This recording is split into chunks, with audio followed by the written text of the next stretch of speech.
السلام علیکم۔ اسلامی واقعات سننے کے لیے ہمارے چینل کو سبسکرائب کریں۔ واقعہ شق صدر۔ اس طرح رسول اللہ صلی اللہ علیہ وسلم مدت رضاعت ختم ہونے کے بعد بھی بنو سعد ہی میں رہے، یہاں تک کہ ولادت کے چوتھے یا پانچویں سال شق صدر سینہ مبارک چاک کیے جانے کا واقعہ پیش آیا۔ اس کی تفصیل حضرت انس رضی اللہ عنہ سے صحیح مسلم میں مروی ہے کہ رسول اللہ صلی اللہ علیہ وسلم کے پاس حضرت جبرائیل علیہ السلام تشریف لائے۔ آپ بچوں کے ساتھ کھیل رہے تھے۔ حضرت جبرائیل نے آپ کو پکڑ کر پٹخا اور سینہ چاک کر کے دل نکالا، پھر دل سے ایک لوتھڑا نکال کر فرمایا، یہ تم سے شیطان کا حصہ ہے۔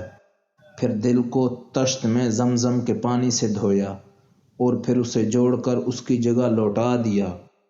ادھر بچے دوڑ کر آپ کی ماں یعنی دائیہ کے پاس پہنچے اور کہنے لگے محمد قتل کر دیا گیا۔